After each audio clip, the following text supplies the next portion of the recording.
திருப்பாடல்கள் 122 அதிகாரம். ஆண்டவரது இல்லத்திற்கு போவோம் என்ற அழைப்பை நான் கேட்டபோது அகமகிழ்ந்தேன். எருசலேமே, இதோ நாங்கள் அடியெடுத்து வைத்து உன் வாயில்களில் நிற்கின்றோம். எருசலேம் செம்மையாக ஒன்றிணைத்து கட்டப்பட்ட நகராகும். ஆண்டவரின் திருக்குலத்தார் அங்கே செல்கின்றனர். இஸ்ரேல் மக்களுக்கு இட்ட கட்டளைகளுக்கிணங்க ஆண்டவரது பெயருக்கு அவர்கள் நன்றி செலுத்த செல்வார்கள். அங்கே நீதி வழங்க அரியணைகள் இருக்கின்றன. அவை தாவீது வீட்டாரின் அரியணைகள். எருசலேமில் சமாதானம் நிலைத்திருக்கும்படி வேண்டிக் கொள்ளுங்கள். உன்னை விரும்புவோர் வளமுடன் வாழ்வார்களாக.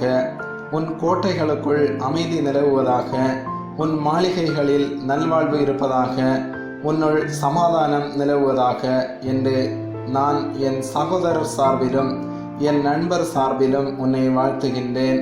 நம் கடவுளாகிய ஆண்டவரின் இல்லம் இங்கே இருப்பதால் உன்னில் நலம் பெருகும்படி நான் மன்றாடுவேன். ஆமேன்.